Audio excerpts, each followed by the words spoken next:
नमस्कार दोस्तों, मैं राजीव खन्ना स्वागत करता हूं आपका ब्रिजेश यदुवंशी मैथ क्लासेस पर। दोस्तों, संविधान के अंतर्गत हमने भाग 1 पढ़ा था, जिसके अंदर संघ एवं उसका राज्य क्षेत्र के बारे में हमने विस्तृत चर्चा की थी। उसी क्रम में आज हम संविधान का भाग 2 नागरिकता अनुच्छेद 5 से लेकर 11 तक इसके विषय में चर्चा करेंगे, इसके विषय में जानेंगे आखिर नागरिकता क्या है। और जैसा कि आपने थंबनेल में पढ़ा है, वो सारी बातें हम आज के वीडियो में करेंगे। तो दोस्तों, शुरुआत करते हैं आज की क्लास की। तो दोस्तों, सबसे पहले मैं आपको एक बात बताऊं कि हमारे संविधान में कहीं भी नागरिकता की एक परिभाषा नहीं दे रखी है ना। अगर आपसे कहे कि नागरिकता की परिभाषा भारतीय संविधान में कहाँ है, तो दोस्तों आपका जवाब होगा कि नागरिकता की परिभाषा हमारे संविधान में कहीं भी नहीं है। तो फिर दोस्तों, नागरिकता का निर्धारण कैसे होता है? हमारा संविधान किसी भी नागरिक के क्या अधिकार होंगे, इसका निर्धारण कैसे करता है? या फिर कौन व्यक्ति भारत का नागरिक होगा, इसकी जो अवधारणा है वो कहां से बनती है? तो दोस्तों, मोटे शब्दों में अगर हम कहें कि अधिकारों के आधार पर ही नागरिकता का चयन होता है। हम ये कह सकते हैं कि भारत के अंदर रहने वाला वो व्यक्ति जिसे संपूर्ण अधिकार प्राप्त हों, वो भारत का नागरिक होगा। लेकिन इसका मतलब ये नहीं है कि जो अधिकार हमारा संविधान किसी भी व्यक्ति को देता है वो केवल भारत के नागरिकों के लिए ही होते हैं। वो अधिकार दोस्तों, कुछ अधिकार विदेशियों के लिए भी होते हैं। तो अगर मैं इसे लिख करके समझाऊं, अगर हम बात करें अधिकार की, तो इसे हम दो तरीके से बांट कर देख सकते हैं। एक तरफ नागरिक और दूसरी तरफ विदेशी। तीसरा डायग्राम भी हम बना सकते हैं। जो किसी भी देश के मतलब नागरिक नहीं होते हैं, उन्हें हम विदेशी भी नहीं कह सकते, नागरिक भी नहीं कह सकते, जिन्हें किसी भी देश की नागरिकता नहीं प्राप्त होती है। कुछ लोग ऐसे भी पाए जाते हैं। लेकिन मोटे तौर पर हम अधिकारों की अगर विभाजन करें तो दोस्तों दो भागों में हम करके देखते हैं। सबसे पहले नागरिक, फिर उसके बाद विदेशी। तो दोस्तों, अगर नागरिकों के अधिकारों की बात करें तो संविधान में जितने भी मूल अधिकार हैं या और भी जो राइट्स हैं, जैसे कि राज्य के नीति निर्देशक तत्व में जो कुछ अधिकार दिए गए हैं, वो संपूर्ण अधिकार नागरिकों को प्राप्त होते हैं और उससे कुछ कम अधिकार विदेशियों को भी प्राप्त होते हैं। जैसे एक हमारे संविधान में अनुच्छेद है 15, 16, 19, 29 और 30। ये वो इसके विषय में हम बाद में चर्चा करेंगे जब मूल अधिकार, इससे अगला ही भाग है भाग 3 मूल अधिकार का। जब उसके बारे में पढ़ेंगे ना, तो इसके बारे में विस्तृत चर्चा करेंगे। लेकिन मोटा मोटा मैं आपको समझा दूं कि एक नागरिक के पास कितने अधिकार हो सकते हैं। तो आर्टिकल 15 आपको शिक्षा में अधिकार देता है, शिक्षा में आरक्षण देता है ना।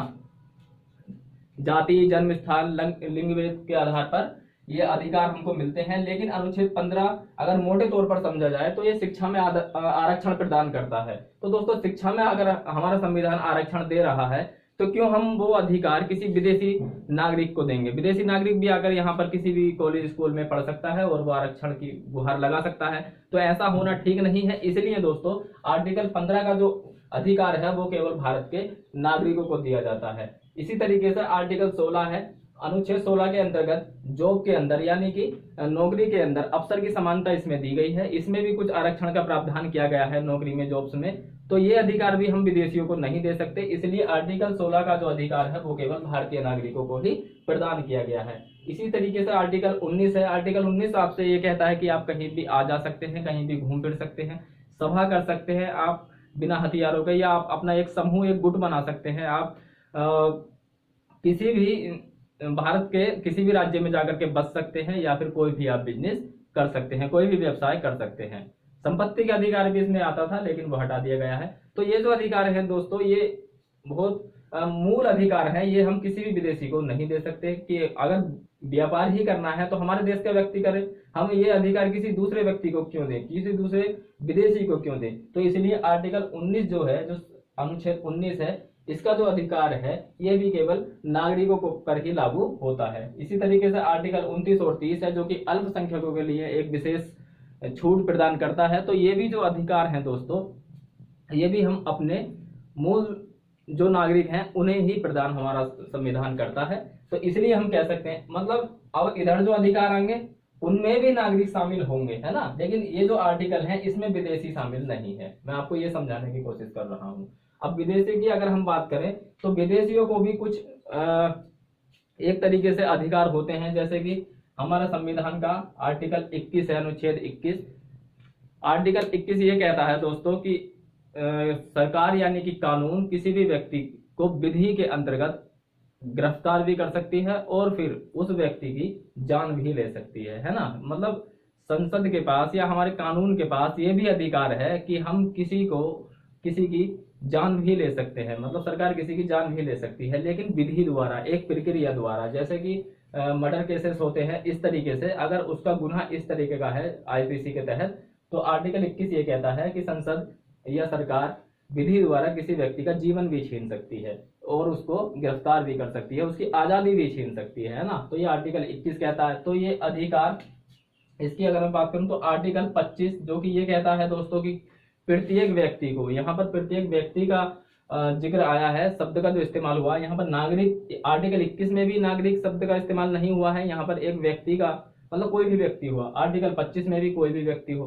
तो आर्टिकल 25 ये कहता है धर्म को स्वतंत्रता से मानने की जो स्वतंत्रता है दोस्तों, वो आर्टिकल 25 देता है। तो इसमें देशी हो या विदेशी हो दोस्तों, प्रत्येक व्यक्ति का ये मतलब जो भी भारत में आता है उसका ये अधिकार होता है कि वो अपने धर्म को मान सकता है, उसको किसी भी विशेष धर्म को मानने के लिए बाध्यकारी नहीं कर सकते हैं। तो आर्टिकल 21, आर्टिकल 25 ये अधिकार विदेशियों के पास भी होते हैं। और एक और मूल अधिकार है आर्टिकल 32, ये अधिकार भी दोस्तों विदेशियों के पास होता है। मतलब ये सारे नागरिकों के पास तो होते ही हैं, लेकिन इन्हें हटा के अगर हम केवल इन 3 आर्टिकलों की बात करें तो कुछ आर्टिकल हैं जो विदेशियों पर भी लागू होते हैं। अब मान लो किसी व्यक्ति को आर्टिकल 21 के तहत गिरफ्तार कर लिया जाता है या फिर उसको सजाए मौत दे दी जाती है, जीवन छीनने की प्रक्रिया उसकी चालू है, तो वो आर्टिकल 32 का प्रयोग कर सकता है ना।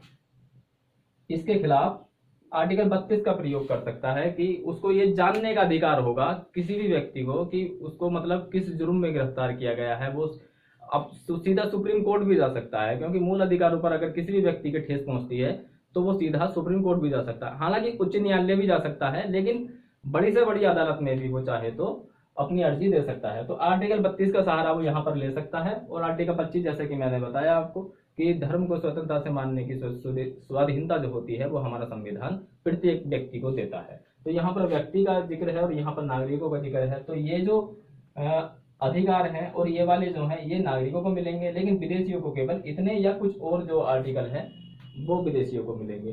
तो दोस्तों भारत के अंदर जितने भी अगर हम कहें सारे अधिकार अगर किसी व्यक्ति को मिल रहे हैं तो वो भारत का नागरिक होगा। और अगर कुछ विशेष अधिकार किसी व्यक्ति को नहीं मिल रहे हैं तो मोटे तौर पर हम कह सकते हैं कि वो भारत का नागरिक नहीं है। ठीक, अब समझते हैं। अब दोस्तों भारत की नागरिकता की अगर बात आती है तो इसके विषय में कुछ मोटी मोटी बातें हम लोग जान लेते हैं। ये तो रही नागरिकता में अधिकार पाने वाली बात। अब आपसे जो सवाल पूछे जाते हैं वो इस तरीके से पूछे जाते हैं कि भारतीय संविधान का भाग 2 किस नाम से जाना जाता है। सबसे बेसिक सवाल। तो आप कह सकते हैं कि भारतीय संविधान का भाग 2 है वो नागरिकता उसका नाम है या फिर नागरिकता के नाम से जाना जाता है। फिर आपसे ये भी पूछा जा सकता है कि भाग 2 के अंदर कितने अनुच्छेदों को शामिल किया गया है। तो आपका जवाब होगा 5 से लेकर 11 तक जितने भी आर्टिकल हैं वो सारे के सारे भाग 2 में यानी कि नागरिकता के अंतर्गत आते हैं। फिर आपसे ये पूछा जा सकता है कि भारत के अंदर जो नागरिकता है वो कैसी नागरिकता है ना। कैसी का मतलब ये है कि कई प्रकार की नागरिकताएं होती हैं, एकल नागरिकता होती है, दोहरी नागरिकता होती है। तो भारत के अंदर जो प्रावधान है दोस्तों वो एकल नागरिकता का प्रावधान है, सिंगल, है ना। जैसे कि अगर अमेरिका का यहाँ पर उदाहरण है तो अमेरिका में दोहरी नागरिकता का प्रावधान है। कैसी है अमेरिका में अगर हम बात करें तो यहाँ पर दोहरी नागरिकता का प्रावधान है। इसका मतलब ये है कि आपको केंद्र की अलग नागरिकता लेनी पड़ेगी और जिस राज्य में आप निवास करते हैं उस राज्य की अलग नागरिकता लेनी पड़ेगी।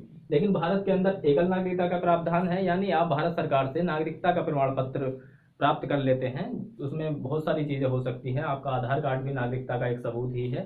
तो आप ये मान लें कि आपको जिस राज्य में आप रहते हैं वहां की आपको नागरिकता लेने की जरूरत नहीं है, यानी पूरे भारत में व्यक्ति किसी भी एक राज्य में निवास करता हो उसकी नागरिकता एक ही होगी। और अमेरिका की अगर हम बात करें तो राज्य की और केंद्र की दोनों नागरिकताएं लेना अनिवार्य होता है। तो भारत के अंदर जो नागरिकता का प्रावधान है दोस्तों वो कैसी है, इकैरी है, यानी कि एकल है। इकैरी भी कह देते हैं और एकल भी कह देते हैं। फिर दूसरी बात यह आती है कि नागरिकता को कहां से लिया गया भारतीय संविधान में। तो भारतीय संविधान में अगर हम नागरिकता की बात करें किस संविधान से लिया गया, किस देश के संविधान से लिया गया है, तो आप कहेंगे ब्रिटेन के संविधान से नागरिकता को लिया गया है। ये भी बहुत बेसिक सवाल है, ये वो मोटे मोटे सवाल हैं जो आपके वैकल्पिक जो आप परीक्षा देते हैं उसमें पूछ लिए जाते हैं। केवल इतना ही पूछ लिया जाता है कि भाग 2 का नाम बताइए, या फिर भारत के अंदर कैसी नागरिकता है, या फिर नागरिकता किस देश के संविधान से ली गई है ना, या फिर भाग 2 में कितने अनुच्छेद आते हैं। तो ये सारी बातें आपको पता होनी चाहिए, आपके लिए बहुत ज्यादा जरूरी भी है। अब बढ़ते हैं दोस्तों आगे। ये आपने समझा कि एक नागरिक के क्या क्या अधिकार हो सकते हैं, या फिर नागरिकता की परिभाषा हमारा संविधान किस प्रकार से प्रदान करता है। फिर दूसरी बात, भारत के अंदर एकल नागरिकता है, दोहरी नागरिकता नहीं है। आपको एक नई बात और पता चल गई, अगर आपसे पूछा जाए अमेरिका में नागरिकता कैसी है, तो आप कह देंगे दोहरी नागरिकता है। ठीक है दोस्तों। अब आर्टिकल 5 से लेकर 11 की बात करें तो दोस्तों 5 से लेकर 11 आर्टिकल के अंतर्गत जो समझाया गया है वो नागरिकों मतलब 4 वैकल्पिक एक तरीके से कहें तो अवधारणाएं दी गई है कि किस तरीके से भारत का आदमी नागरिक हो सकता है या किस प्रकार से नहीं हो सकता। आर्टिकल 5 की अगर हम बात करें तो आर्टिकल 5 में मतलब अनुच्छेद 5 में ये प्रावधान किया गया है कि भारत का नागरिक किन परिस्थितियों में बन सकता है, उसके लिए क्या शर्तें होना अनिवार्य है ना। तो ये ज्यादा इंपोर्टेंट नहीं है, आपसे नहीं पूछा जाता है, इसलिए इस बात को यही खत्म करते हैं। अनुच्छेद 6 की अगर हम बात करें तो इसके अंतर्गत एक अवधारणा ये है कि दोस्तों जो पाकिस्तान से भारत आने वाले मतलब पाकिस्तान से भारत को प्रव्रजन करने वाले जो व्यक्ति हैं उनको किस आधार पर नागरिकता दी जा सकती है ना। तो पाकिस्तान से भारत आने पर, है ना। तो इसकी एक डेट निर्धारित की गई थी कि 19 जुलाई 1948, है ना। ये दोस्तों एक भारत पाकिस्तान के समझौते प्रवासी समझौता जो था उसकी एक डेट थी 19 जुलाई 1948। ठीक है। तो इस डेट से पहले आने वाले जो पाकिस्तानी नागरिक हैं वे, या फिर इस डेट के बाद में आने वाले जो पाकिस्तानी नागरिक हैं वो, उनके बारे में किस प्रकार से नागरिकता दी जाती है, इस विषय में आर्टिकल अनुच्छेद में चर्चा की गई है। फिर अनुच्छेद अगर 7 की बात करें, अनुच्छेद 7 की बात करें तो ठीक इसका उल्टा, यानी भारत से पाकिस्तान प्रव्रजन करने वाले व्यक्ति हैं उनकी नागरिकता किस रूप में बनी रह सकती है, किस रूप में समाप्त की जा सकती है। तो इसमें हम कह सकते हैं भारत से पाकिस्तान, है ना, और इसमें पाकिस्तान से भारत। तो उस वो प्रावधान अनुच्छेद 7 में बताए गए हैं। अनुच्छेद 8 कोई ज्यादा विशेष है नहीं। अनुच्छेद 9 भी ऐसा ही है, क्योंकि अनुच्छेद 9 आपसे ये कहता है कि आप अगर किसी विदेश की नागरिकता अगर आप स्वीकार कर लेते हैं तो आपकी किस प्रकार से नागरिकता छीनी जा सकती है, ये प्रावधान आपका अनुच्छेद 9 में किया गया है। आर्टिकल 10, अगर अनुच्छेद 10 की अगर हम बात करें तो अनुच्छेद 10 भी ज्यादा खास नहीं है। मतलब अभी तक का जो प्रावधान है दोस्तों, इन अनुच्छेदों से मुझे तो ध्यान नहीं, शायद कभी सवाल आया हो, लेकिन आप ब्रजेश यदुवंशी मैथ क्लासेस पर पढ़ते हैं तो मैं आपको डिटेल में ना भी बताऊं तो दोस्तों ये मेरा दायित्व बनता है कि कम से कम थोड़ा थोड़ा जितना आपके लिए जरूरी हो आप बनाकर चल सकें। या फिर आपको अगर आप ज्यादा ही इच्छुक हैं कि हमें पूरा ही जानना है तो आप कमेंट के माध्यम से मुझे बता देना, मैं पूरा डिटेल में पढ़ा सकता हूँ। या फिर आप परीक्षा के लिहाज से पढ़ना चाहते हैं तो जैसे मैं छोटा छोटा आपको, जबकि और चैनलों पे आप देखेंगे आपको ये आर्टिकल नहीं समझाएगा कोई भी, आपने देखा होगा। और मोटे तौर पर अगर मैं आपको एक बात और बताऊं कि आप कोई सी भी किताब लाए ना तो अधिकतर जो किताबें होती है वहां पर इन आर्टिकलों को गायब ही कर दिया जाता है, बताया ही नहीं जाता कि इन आर्टिकलों में है क्या। लेकिन थोड़ा थोड़ा आपकी जानकारी के लिए मैं बताकर इसलिए चल रहा हूँ ताकि आपकी इच्छा जागे। अगर इच्छा जागती है तो आप कमेंट के माध्यम से मुझे बताएं, मैं पूरा डिटेल में बताऊंगा। या फिर कोई एक अच्छी किताब आप खुद खरीद लें, समझा तो मैं रहा हूँ, आप वहां से जाकर के देख लेना। तो अनुच्छेद 10 की अगर हम बात करें तो अनुच्छेद 10 में भी जो प्रावधान दिया गया है वो ये दिया गया है कि जो भारतीय नागरिक होंगे तो उनकी नागरिकता अगर संसद की विधि द्वारा छीनी जा सकती है तो बात अलग है, लेकिन संसद की विधि द्वारा मतलब संसद की विधि से अलग किसी अन्य तरीके से किसी भी नागरिक की नागरिकता नहीं छीनी जा सकती। कहने का मतलब यह है कि नागरिकता खत्म होने का, नागरिकता समाप्त करने का केवल एक ही अधिकार है, वो है संसद की विधि। संसद की विधि के अन्य किसी भी कारण से आप मतलब भारतीय संविधान ये इजाजत नहीं देता है कि किसी भी नागरिक की नागरिकता समाप्त कर दी जाए। ये बात कौन से अनुच्छेद में है, ये बात है अनुच्छेद 10 में, है ना। जो जो आपको इंपोर्टेंट लगे मैं हर वीडियो में कहता हूं कि आप जो है उसको नोट भी करते चलें, उसको आप उतारते भी चलें, ताकि लंबे समय तक आपको याद रहे और आपका एक व्यापक नोट तैयार हो जाए। अब बात करते हैं अनुच्छेद 11 की। ये आर्टिकल थोड़ा इम्पोर्टेंट है दोस्तों, है ना, जबकि किताबों में आपको ये भी नहीं मिलेगा, केवल चर्चाएं मिल जाएंगी इसके बारे में, आपको ये पता नहीं चलेगा ये बातें किस अनुच्छेद के अंदर लिख रही है। लेकिन मैं बता रहा हूं आपसे कि अनुच्छेद 11 इंपॉर्टेंट है, इसलिए हम पढ़ते हैं दोस्तों। अभी अभी आपने देखा होगा एक मुद्दा गरमाया हुआ था कोविड से पहले, एनसीआर वाला मुद्दा जो था, जो सीएए वाला था, एनपीआर वाला जो मुद्दा था, है ना, वो कहां से आया था, है ना। तो संसद के पास ये अधिकार कहां से है? तो दोस्तों ये जो अधिकार देता है संसद को, सरकार को, यह अनुच्छेद 11 ही देता है। क्या अधिकार? जैसे कि आपने देखा होगा दिल्ली में इतने दंगे हो रहे थे, इतने जुलूस निकाले जा रहे थे एनआरसी के खिलाफ, एनपीआर के खिलाफ, सीएए के खिलाफ, है ना।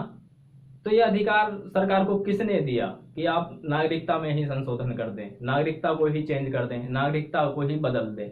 तो दोस्तों ये जो अधिकार है संसद को, ये अनुच्छेद 11 देता है, क्योंकि अनुच्छेद 11 के अंदर साफ साफ शब्दों में लिखा हुआ है कि नागरिकता अर्जन करने और नागरिकता मतलब अर्जन करने और संशोधन करने या प्राप्त करने का जो पूरा अधिकार है, वंचित करने का जो अधिकार है, पूरा पूरा वो संसद विधि द्वारा कर सकती है। यानी भारतीय संविधान का अनुच्छेद 11 संसद को ये पावर देता है कि वो विधि द्वारा नागरिकता का अर्जन भी कर सकती है और उसमें संशोधन भी कर सकती है। ये बात कौन कहता है? ये अनुच्छेद 11 कहता है। और इसीलिए सरकार ने एनसीआर, एनपीआर, मतलब आगे जो सरकारें आएंगी वो भी इस शक्ति का प्रयोग कर सकती हैं, लेकिन दोस्तों विधि द्वारा, ऐसे नहीं कि जो मन में आया वो कर दिया। इसका भी एक प्रक्रिया होती है, एक कानून होता है।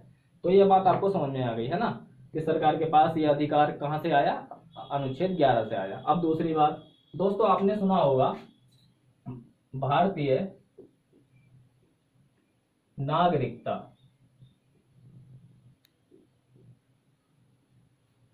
अधिनियम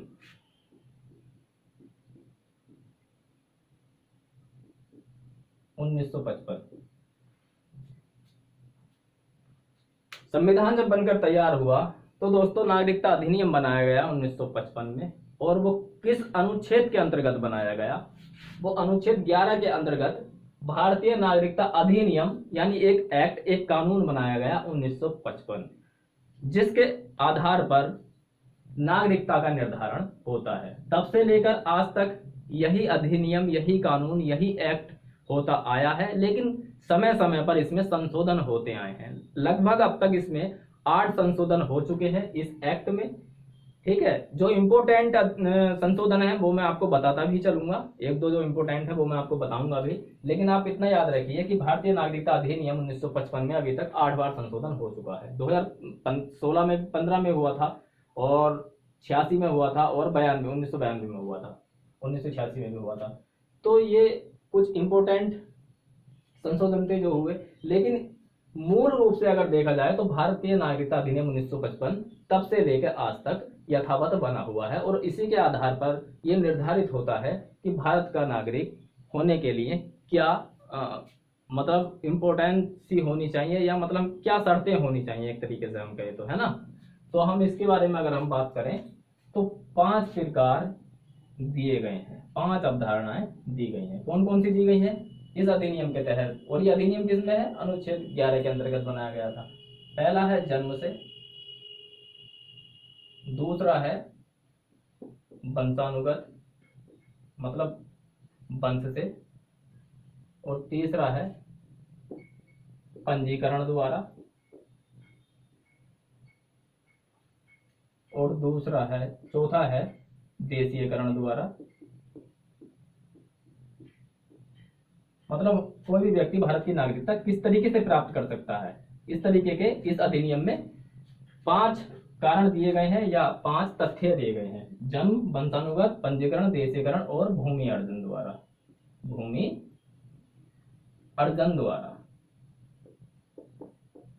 ठीक है दोस्तों। इसके बारे में बारी बारी से हम चर्चा करते हैं कि कोई भी नागरिक भारत का नागरिक कब कहलाएगा।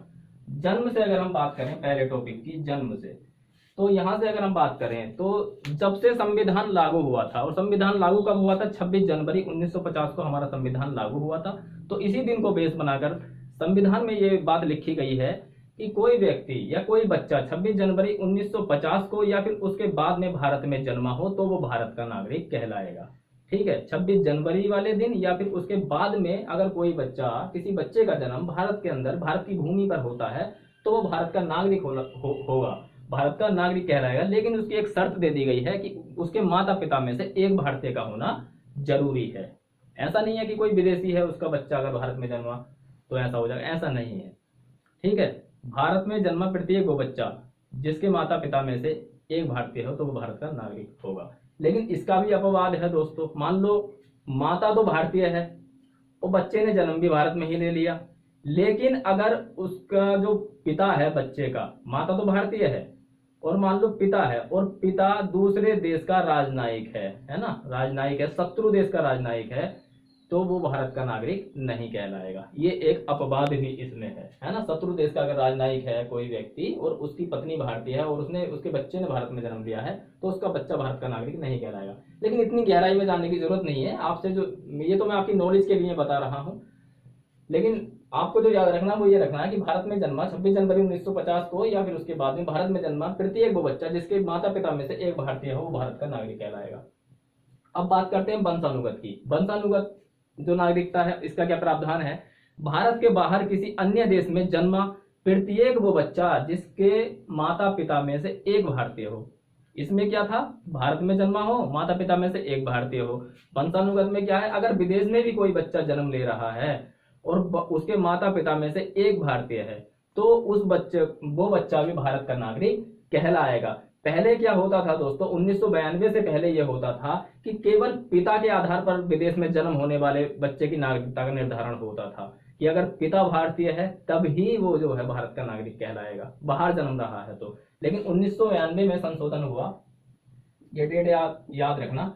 इसमें जो है माता के आधार पर भी ये बात लिख दी गई कि भारत के बाहर अगर कोई बच्चा जन्म ले रहा है और उसकी माता भी अगर भारतीय है ना तो तब भी उसको भारत का नागरिक ही माना जाएगा। ये एक अच्छा कदम था दोस्तों महिला सशक्तिकरण के समर्थन में। तो इसलिए हम कह सकते हैं कि माता पिता में से कोई भी अगर एक भारतीय है और बच्चा भारत जन्म ले रहा है तो वो भारत का नागरिक कहलाएगा। अब दोस्तों बात आती है पंजीकरण की। पंजीकरण क्या है, पंजीकरण से कैसे नागरिकता प्राप्त की जा सकती है। मान लो दोस्तों कोई व्यक्ति भारत का नागरिक नहीं है या फिर भारतीय मूल का नागरिक है और वो भारत से बाहर रह रहा है, अगर पंजीकरण द्वारा नागरिकता प्राप्त करनी है तो उसकी कुछ शर्तें दे दी गई हैं। दोस्तों जो मैं बोल रहा हूं बोर्ड पर लिखना ठीक नहीं है, लिखने में ज्यादा वक्त लगेगा, क्लास बहुत ज्यादा लंबी हो जाएगी। इसलिए जो मैं बोल रहा हूं आपके पास विकल्प होता है कि आप वीडियो को पॉज करें और एक एक बात को लिख लें, या फिर सबसे अच्छा जो तरीका है याद भी हो जाएगा और आपको ज्यादा रिवीजन करने की जरूरत भी नहीं होगी। एक बार वीडियो आप ऐसे ही देख लें बिना पॉज करे, उसके बाद में दोबारा 1 घंटे बाद या 2 घंटे बाद देखें, तब पेन और कॉपी रजिस्टर लेके देखें और उसके बाद में आप लिखते चलें तो आपको पता होगा कि आगे क्या कहने वाले हैं। तो पंजीकरण से किस तरीके से भारत की नागरिकता प्राप्त की जा सकती है। तो पहली शर्त तो यह है कि 5 साल से भारत में रह रहा हो, है ना। पंजीकरण की तिथि से, मतलब जिस दिन पंजीकरण वो करवा रहा है ना उससे ठीक 5 साल पहले से वो भारत में रह रहा हो। लेकिन दोस्तों 1986 में जब ये संशोधन हुआ तब से ही है 5 साल। उससे पहले क्या था, उससे पहले मात्र 6 महीने हुआ करता था। क्या होता था, मात्र 6 महीने होता था। लेकिन 1986 में संशोधन हुआ भारतीय नागरिकता अधिनियम में, एक 92 में हुआ था, एक 86 में हुआ था। तो 86 में जो संशोधन हुआ था उसमें यह कह दिया गया था कि कम से कम 5 साल से भारत में रह रहा हो। तो पहली शर्त तो ये 5 साल वाली। दूसरी शर्त क्या है, दूसरी शर्त यह है कि कोई विदेशी स्त्री अगर भारतीय नागरिक से शादी कर लेती है, भारतीय नागरिक से विवाह कर लेती है, तो वो भी पंजीकरण के द्वारा भारत की नागरिकता प्राप्त कर सकती है। फिर तीसरी बात क्या है, तीसरी बात यह है दोस्तों कि अगर कोई भारतीय नागरिक के अनाथ बच्चे हैं, है ना, अनाथ बच्चे मतलब जन्म लेते ही जिनके माँ बाप या जब वो समझदार नहीं होते हैं, बच्चे होते हैं, उनके माँ बाप खत्म हो जाते हैं, नहीं रह पाते हैं, बच्चे अनाथ हो जाते हैं, तो और मान लीजिए कि उनका कुछ ऐसा प्रमाण पत्र नहीं बना है जो वो भारत के नागरिक कहलाएं, तो वो भी दोस्तों पंजीकरण करके अपना जो है नागरिकता प्राप्त भारत की कर सकते हैं, है ना। तो ये पंजीकरण के बारे में मोटी मोटी बातें थी। अब इसके अंदर एक बात और आती है कि भारतीय मूल के वे व्यक्ति, है ना, 3 बातें तो आपने देख ली, 5 साल से भारत में रह रहा हो, विदेशी स्त्री जो भारतीय नागरिक से शादी कर ले, फिर भारतीय नागरिकों के अनाथ बच्चे उन्हें भी मिल जाएगी, फिर तीसरी बात, अगर भारतीय मूल का कोई नागरिक है, भारतीय मूल का कोई नागरिक है और वो विदेश में रह रहा है, भारत से बाहर कहीं भी रह रहा है, जिसको एनआरआई बोलते हैं ना, भारत से बाहर मतलब भारत का ही है लेकिन भारत से बाहर रह रहा है, तो वो भी दोस्तों पंजीकरण करके भारत की नागरिकता प्राप्त कर सकता है। अब बात आती है देशीयकरण की। देशीयकरण से कैसे नागरिकता प्राप्त की जा सकती है? तो देशीयकरण की जो समय सीमा है दोस्तों वो 10 वर्ष है ना। संशोधन से पहले 86 में वो 1986 में जो संशोधन हुआ था उस समय 5 साल थी, लेकिन उसके बाद हम 10 साल ही पढ़ते हैं कि देशीयकरण। पहली शर्त तो यही है कि 10 वर्ष से भारत में रह रहा हो। फिर दूसरी बात, देशीयकरण से तभी नागरिकता प्राप्त हो सकती है किसी भी विदेशी को। पहली शर्त क्या है? वो अपने देश की नागरिकता त्याग चुका हो, तब वो भारत का नागरिक बन सकता है ना। मतलब देशीयकरण की जो प्रक्रिया है उसको करने के लिए वो सक्षम हो जाएगा, लेकिन पहले क्या, जिस देश का वो नागरिक था वहां की नागरिकता त्याग करनी पड़ेगी। दूसरी बात यह है कि वो संविधान के प्रति अपनी आस्था और अपनी निष्ठा रखता हो, है ना। तीसरी बात क्या है? तीसरी बात यह है कि संविधान के प्रति मतलब अपनी आस्था और निष्ठा तो रखता ही हो, जो संविधान के अंतर्गत 22 भाषाएं दी गई हैं उनमें से कम एक भाषा का पूर्ण ज्ञान उसके पास होना चाहिए, तभी वो देशीयकरण के लिए योग्य माना जाएगा, है ना, वैसे नहीं माना जाएगा। तो आपको पता चला पंजीकरण के द्वारा और देशीयकरण के द्वारा भी नागरिकता प्राप्त की जा सकती है। अब बात आती है भूमि अर्जन की। भूमि अर्जन द्वारा किस तरीके से नागरिकता प्राप्त हो जाती है? मान लीजिए भारत से बाहर कोई भूमि है, कोई जगह है, किसी दूसरे देश की है या नहीं है, मतलब भारत की नहीं है, आप इतना माने, वो किसी की भी हो सकती है, ना भी हो सकती है, लेकिन भारत की नहीं है। अगर वो भूभाग भारत में मिल जाता है, अगर वो भूभाग भारत में मिल जाता है या भारत युद्ध करके या किसी संधि से वो भूभाग को अपने हिस्से में मिला लेता है, तो दोस्तों वहां के जो निवासी हैं, जो पहले से ही रह रहे थे, उन्हें स्वतः ही भारत की नागरिकता प्रदान हो जाती है। इसका एक एग्जाम्पल था सिक्किम के बारे में मैंने आपको कल भी बताया था कि 35वें संविधान संशोधन द्वारा उसको जो है एक मतलब सहायक राज्य का दर्जा दिया था और 36वें संविधान संशोधन द्वारा उसको पूर्ण राज्य का दर्जा दे दिया था। तो जब 36वां संशोधन हुआ, पूर्ण राज्य का जब दर्जा दिया गया, तो उसके अंदर जितने भी नागरिक निवास करते थे सिक्किम, उनको अपने आप ही भारत की नागरिकता मिल गई थी। ठीक है दोस्तों, आगे की प्रक्रिया तो वो चलती ही रहती है कि किस तरीके से प्रमाण पत्र बनेंगे, कागजी कार्यवाही जो होती है तो वो तो चलती ही रहती है। अब ये तो हो गई बात दोस्तों जन्म से कैसे मिलेगी, वंशानुगत से कैसे मिलेगी, पंजीकरण से कैसे मिलेगी, देशीकरण से कैसे मिलेगी और भूमि अर्जन द्वारा किस तरीके से हम नागरिकता प्राप्त कर सकते हैं। ठीक है, अब बात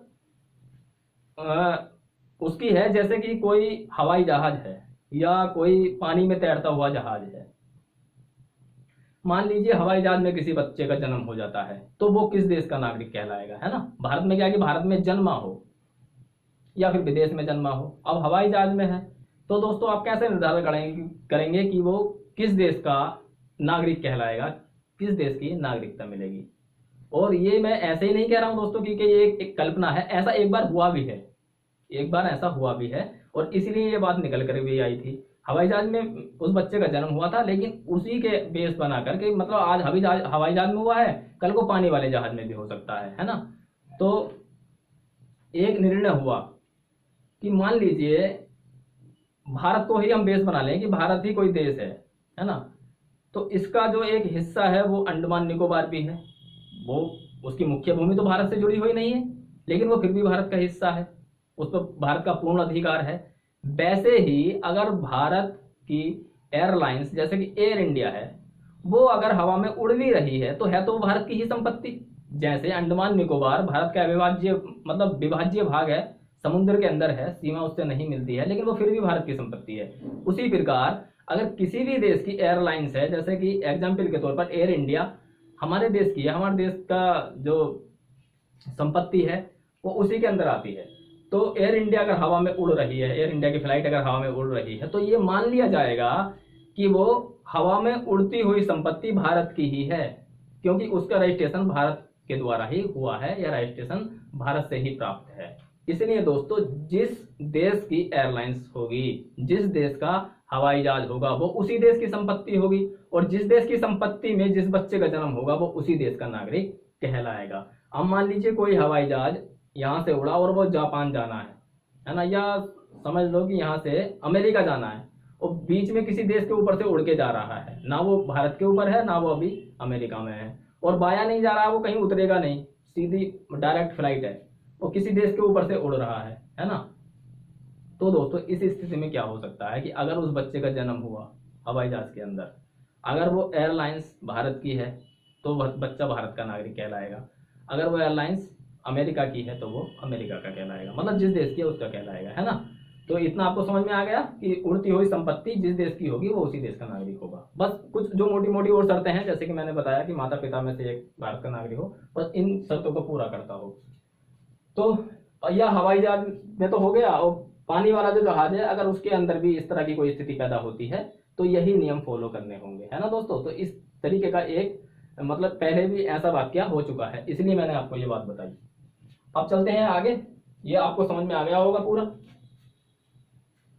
अनुच्छेद 5 से लेकर 11 तक मैंने आपको जितना मतलब मैं कहूँ मेरी कुव्वत थी या जितना मुझसे आता था वो सब मैंने बताया। दोस्तों अगर आपको, मैं आपसे बार बार कहता हूँ, वीडियो अगर पसंद आ रहा है तो आप बीच में ही लाइक कर सकते हैं, उसके लिए ज़्यादा समय तो लगेगा नहीं कि वीडियो को लाइक करने के लिए आपको उठ के जाना पड़ रहा है या मतलब कुछ अन्य कार्यवाहियाँ करनी पड़ रही हैं। केवल वीडियो देखते देखते ही भी आप लाइक कर सकते हैं, उससे मनोबल बढ़ता है थोड़ा सा कि हम आपको अच्छे से समझा पा रहे हैं, या मतलब हमारी बातें आपके अच्छे से समझ में आ रही हैं, थोड़ा सा मनोबल बढ़ता है दोस्तों इन चीज़ों से, है ना। और ज़्यादा तो कुछ नहीं होता कि मतलब कमाई हो रही है या ऐसा हो रहा है, ऐसा कुछ नहीं है, अभी तक तो ऐसा कुछ नहीं है, आगे शायद इस बार मालिक है। तो इसलिए दोस्तों केवल मनोबल बढ़ाने के लिए आप लाइक कर दिया करें, और वीडियो अगर पसंद आ रहा है दोस्तों तो अपने सुझाव कमेंट बॉक्स में जरूर दें, है ना। कमेंटों से और ज़्यादा मतलब ताकत मिलती है, एक तरीके से जुनून मिलता है और ज़्यादा मेहनत करने का मन करता है। तो इसलिए मेरा आपसे अनुरोध है दोस्तों कि आप प्लीज़ कमेंट किया करें, लाइक किया करें, है ना। अगर ये वीडियो आप पहली बार देख रहे हैं तो अंत तक देख लें, समझ में आ जाए तो आप चैनल को सब्सक्राइब कर लेना, नहीं समझ में आए तो कोई बात नहीं है। चलो आगे बढ़ते हैं। अब दोस्तों बात आती है नागरिकता के छिन जाने की, मतलब किस तरीके से नागरिकता खत्म हो सकती है, ये भी तो एक बात है। तो ये बात है भी दोस्तों, नागरिकता अधिनियम, भारतीय नागरिकता अधिनियम जो एक्ट है हमारा 1955,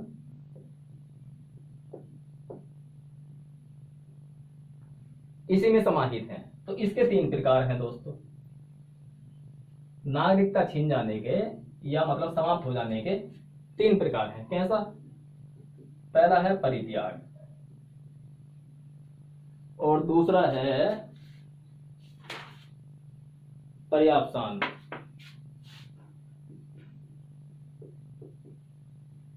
और तीसरा है वंचित किया जाना।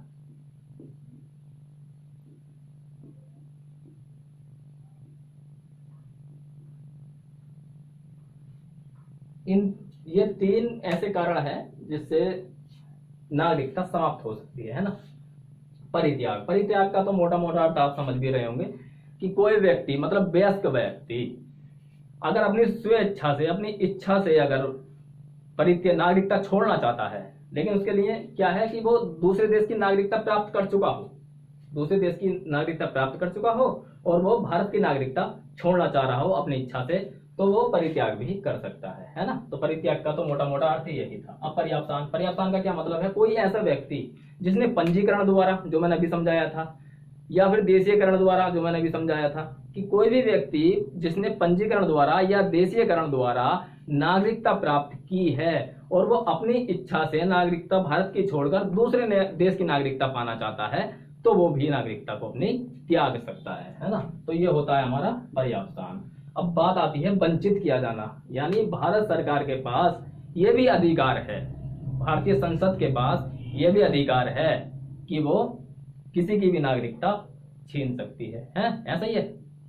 ऐसा नहीं है कि किसी की भी छीन ले, हाँ कुछ विधियां हैं, कुछ विधि हैं, कुछ शर्तें हैं जिनके अनुसार भारतीय संसद को यह अधिकार दिया गया है कि हम किसी की भी नागरिकता, मतलब किसी ऐसे व्यक्ति की नागरिकता छीन सकते हैं जो भारत का नागरिक कहलाया नहीं जाना चाहिए, ऐसा कोई व्यक्ति।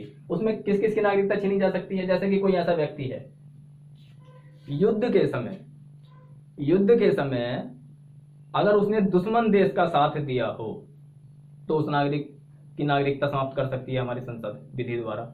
फिर दूसरी बात, अगर वो संविधान में पूर्ण निष्ठा और आस्था नहीं रखता हो, है ना, यानी एक तरीके से देशद्रोही हो, तो उसकी नागरिकता भी भारतीय सरकार छीन सकती है।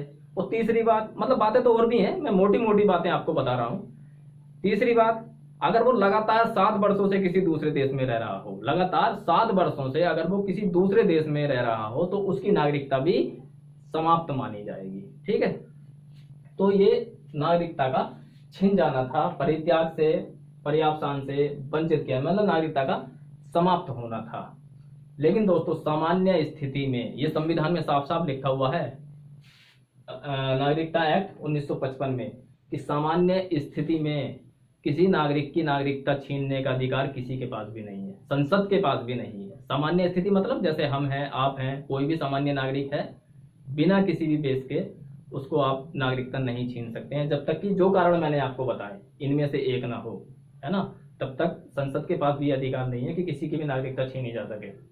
अब मैंने आपको समझाया किसी एनपीआर या फिर एनसीआर, ये जो मुद्दा था, ये अधिकार संसद को किसने दिया, तो दोस्तों ये आर्टिकल 11 में साफ साफ लिखा हुआ है कि आप नागरिकता में संशोधन कर सकते हैं। तो दोस्तों ये थी नागरिकता की क्लास, जो भी इम्पोर्टेंट था परीक्षा के लिहाज से।